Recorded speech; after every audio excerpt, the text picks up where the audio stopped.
Hello, and welcome to Chapter 13 of my Vestaria Saga Clemency Mode Low Turns Count playthrough. So here we are doing the dreaded desert map. It seems every game must have one of these.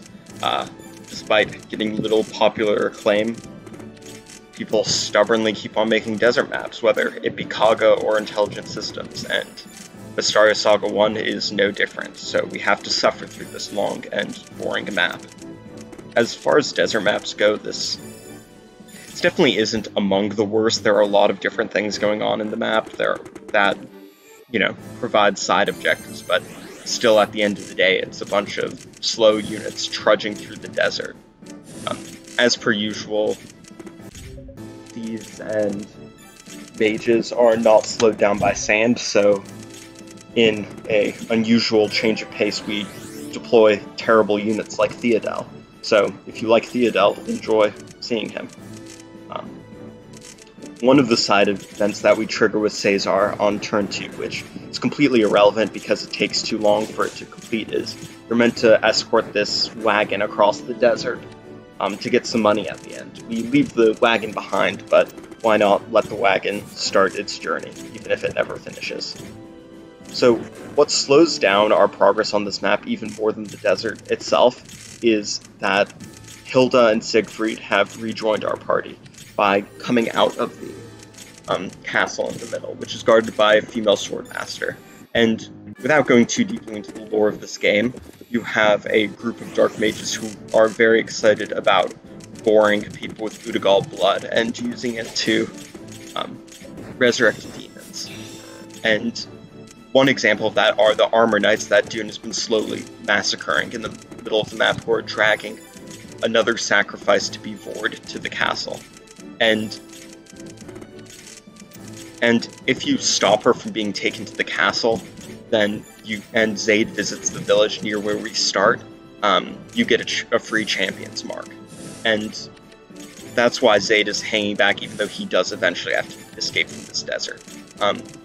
What allows him to sit around like this is that in full recruitment, in order to get Lianka, who's currently interred in the castle, we need to have Siegfried go to the top left of the map and visit, and unlock the red chest.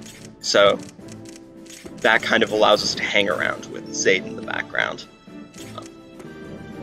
In terms of other things that are going on in this map, we're trying to get Dune to level 16 before we promote him. This isn't strictly necessary, but if we get him to level 16, he learns the multi-chance skill, which, Dune has such good offense with the Bow of Aragoth that we might not need it, but it's still nice to get, and since nothing else is going on in this map, I decided to go for it anyways. Also, on the right side of the map, there's a bandit fort, and people from that bandit fort are coming out to attack the bottom right village. Eddard, who is a unit we're going to promote later, and is currently in his form as a swordmaster, is just chilling in the bottom right, holding off the bandits. There's actually a small chance of him dying, but it's very unlikely. And we want to send Ash to help him. Not that he needs the help, but because if you seize the bandit fort, you get a good item that we'll want later. Besides that, there are just a few things all over the map to visit. There's a skeleton, which gives you a nice magic sword. There's a Thaummite. If you go to the cacti, you get a Tisane from them. And there are also some worms to dispatch. So, sitting in the middle of the map, you see Ravinia, who is Haldan's sister, and is currently, well, according to the lore, she's, at least as it's told to us, she's possessed by some sword that Valerius gave her, which is why she is fighting for the baddies. But the way I prefer to think of it is that after being raised with a loser like Haldan for her entire life, Ravinia was just taken in by what a real man like Valerius was like. So she was eager to join the dark side. Unfortunately, the plot doesn't agree with me there, but I like to think of it that way. And we did see Haldan get mogged by Valerius much earlier in the game, so I think there's something to my theory. And until Vestaria Saga 2 is actually officially translated, nobody can tell me otherwise. The one thing we do have to be a little worried about is that as soon as Siegfried opens the chest in the top left, an event will be triggered which will spawn some demons near the center of the map, and these demons are no slouch. They're decent offensively and also very good defensively, so we do need to prepare to take them out. Because surprise, surprise, the bad people in the village, in the castle who wanted to vor the girl from the village and sent Siegfried out to do aren't keeping their word, and will try and eat Leonka once Siegfried gets what he needs from the top left.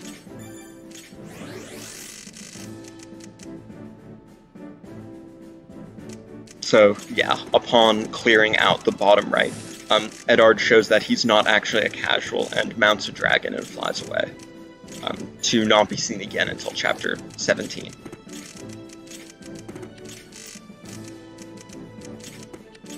Now we are doing something that looks a little bit risky because Dune is within the movement range of Ravinia, and she would absolutely massacre anyone in our army, but she just doesn't move for whatever reason, which allows us to pack close to the village. Ravinia is actually completely immune. Her sword gives her the immunity effect, and we have no way to dispel it, so we just kind of let her be. Once Siegfried opens the chest in the top left, Ravinia will go away. In the meantime, Ash shows what he's made of by destroying this entire bandit by himself. Meanwhile, other people with movement just fly around the map, contributing. Ash actually gets pretty close to death, but he's okay, because he's Ash.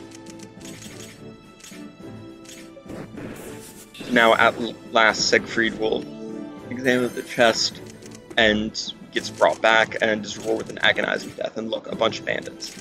Sorry, not bandits, a bunch of demons. Thankfully, we very quickly burst down their leader with the bow of Aragoth, and the demons disappear, and we seize. And this allows us to permanently recruit Siegfried, Leonka, and Hilda.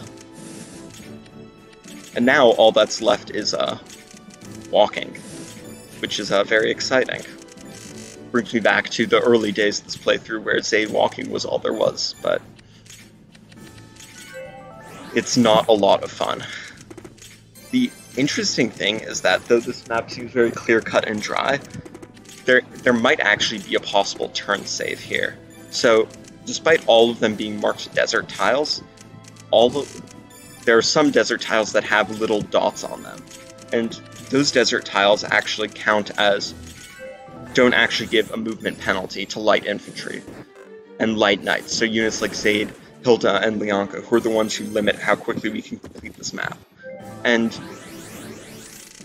it's possible, though I'm not sure, that by being very careful on which tiles you step on, and insofar as is possible going on the dotted tiles, that you could actually get a 15 rather than a 16 turn of this map. It wasn't possible for me here because I needed to deploy Dune to take down the demon boss in one turn.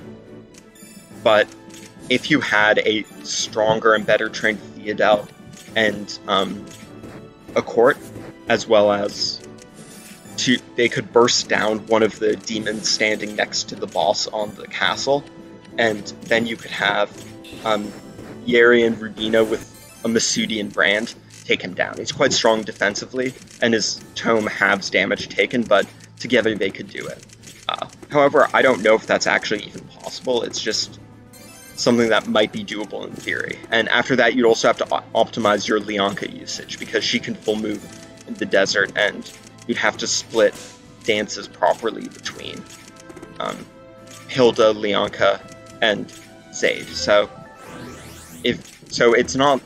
I don't know if it's even possible, and I wouldn't go back to reset the entire game to try and get that turn save if it were possible, but it's just something that the viewer might want to know about. But yeah, it's not a very interesting turn save. It would just be about optimizing movement. So our reward for tearing down the fortress to the right of the map was the Francisca, which is a 1-to-3 range throwing axe, and it's going to be quite useful in Chapter 17. That's the main use for the Francisca. So with that, there's pretty much nothing left to say.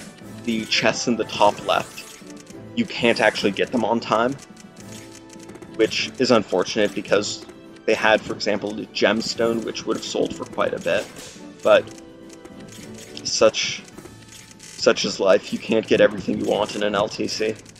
So rather than continue to ramble on pointlessly, I'll leave you at that. If you really want to watch people walk across the desert, then by all means go ahead, but I would not. And that will be Chapter 13, completed in 16 turns. Thanks, and I'll see you next time.